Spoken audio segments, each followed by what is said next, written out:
अपनी माँ को छोड़ के नहीं जा सकता बेटा। तू धरती में क्यों छिप गया बेटा जान?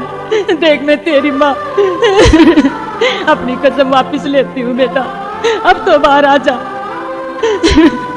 मुझे पता है जब तू छोटा सा था इसी तरह छिप जाया करता था, लेकिन इतनी देर तो कभी नहीं छिपा। देख बेटा जान, मैंने तुम्हें 12 साल तक भूखी प्यासी रहकर तुझे पाया था। तू बाहर आ जा बेटा।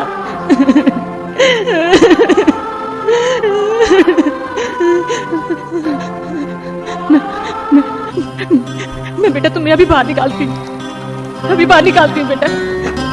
माता, माता क्या हुआ माता? देख देख बेटी, सीरियल मेरा बेटा जमीन में समा गया है, इसको बाहर निकालो बेटी। नहीं नहीं स्वामी, तुम मुझे छोड़ के नहीं जा सकते स्वामी, मैं तुम्हारे बिना जिंदा नहीं बचूंगी। स्वामी स्वामी देखो ना इस लाल जोड़े को, अगर ऐसे ही जाना था तो क्यों पहना के लाए थे मुझे ये लाल जोड़ा? अभी तो मेरे सुहाग की मेहंदी भी नहीं मिटी है स्वामी। देख बेटा अब तो बाहर आ जा बेटा, वरना हमारे प्राण यही रोते रोते निकल जाएंगे।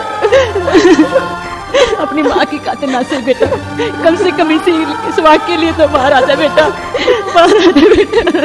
देखो स्वामी, एक सुहागन का सुहाग तुम्हें पुकार रहा है, मैं ये पहाड़ जैसी जिंदगी किसके सहारे बिताऊंगी? जवाब दो।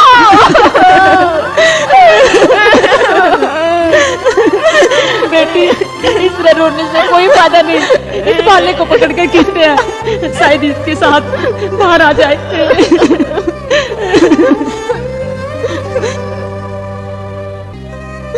माता, माता ऐसा मत करो।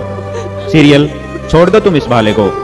माता तुम्हारे हाथ जख्मी हो गए हैं, छोड़ दो इसे। तुम्हें हाथों की पड़ी है? अगर माँ की इतनी चिंता करते हो तो बाहर आकर इन बहते हुए आंसू क्यों नहीं रोक लेते, क्यों नहीं रोक लेते? माता ये संभव नहीं है, मैं बाहर नहीं आ सकता। आपसे बिछड़ने का गम मुझे भी है माता, लेकिन अब रोने से कोई फायदा नहीं। माता आप ही ने तो मुझे कसम दी थी कि कभी जीते जी अपनी सूरत मत दिखाना। आपको तो माता इस बात की खुशी होनी चाहिए कि मैंने अपनी जान देकर भी उसे पूरा किया है। माता इतिहास गवाह है इस बात का कि हम बागड़ के राजपूतों ने अपने वचनों की खातिर अनेकों बार हंसते हंसते अपना जीवन बलिदान कर दिया। तुम्हें तो इस बात पर गर्व होना चाहिए माता कि तुम्हारे पुत्र जहारवीर ने इस परंपरा को आगे बढ़ाया है और चौहान वंश का नाम रोशन किया है। तो क्या ये ठीक रहता माता, मैं तुम्हें अपनी दी हुई कसम तोड़कर सूरत दिखा देता तो ये समाज तुम्हारे इस पुत्र और चौहान वंश पर हंसता माता। तुम्हें तो इस बात पर गर्व होना चाहिए कि मैंने आपकी कोख से जन्म लिया। आज के बाद दुनिया की हर माँ ये चाहेगी कि उसे भी जहारवीर जैसा पुत्र प्राप्त हो, और हर पुत्र ये चाहेगा कि उसे आप जैसी माँ की गोद मिले। नहीं बेटा, इन बातों से मन को तसल्ली नहीं मिलती। जिस माँ का जवान बेटा उसकी आंखों के सामने चला जाए, भला वो माँ कैसे जीवित रह सकती है?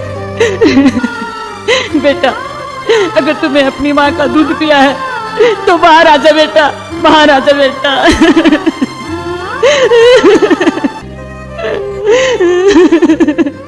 बस माता और मत रो, ये सब कुछ ईश्वर की मर्जी से हुआ है। आप तो उन बातों को भूल गई माता जो गुरु गोरखनाथ जी ने गूगल देते समय आपको कही थी कि मेरा जीवन किसी एक परिवार के लिए नहीं अभी तो समस्त संसार के कल्याण के लिए होगा। इसलिए जो हुआ है माता, ये सब विधि का विधान था। पहले मैं एक राजा के रूप में केवल ददरेवा वासियों के ही संकट दूर कर सकता था, लेकिन समाधि लेने के पश्चात गुरु गोरखनाथ जी की कृपा से मैं समस्त संसार के कष्टों को दूर कर सकता हूँ माता।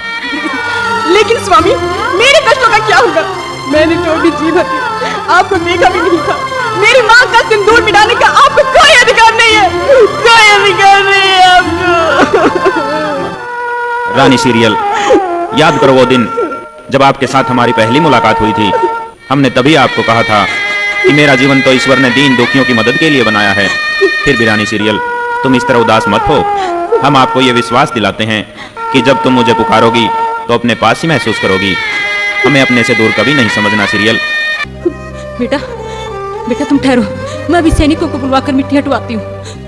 नहीं माता, ये गलती भूलकर भी मत करना, वरना घोर अनर्थ हो जाएगा। अब आप महलों में जाइए और ददरेवा वासियों को धीर बंधाइए, क्योंकि मेरे समाधि लेने का समाचार उन तक पहुंच चुका है जाइए माता। नहीं स्वामी नहीं, आप ऐसा नहीं कर सकते। आप हमें छोड़ के नहीं जा सकते स्वामी। नहीं सीरियल, ऐसा नहीं करते। अगर तुम ऐसा करोगी तो मैं यहाँ चैन से नहीं रह पाऊंगा। तुम माता के साथ वापस महलों में जाओ, आपको हमारी कसम है सीरियल।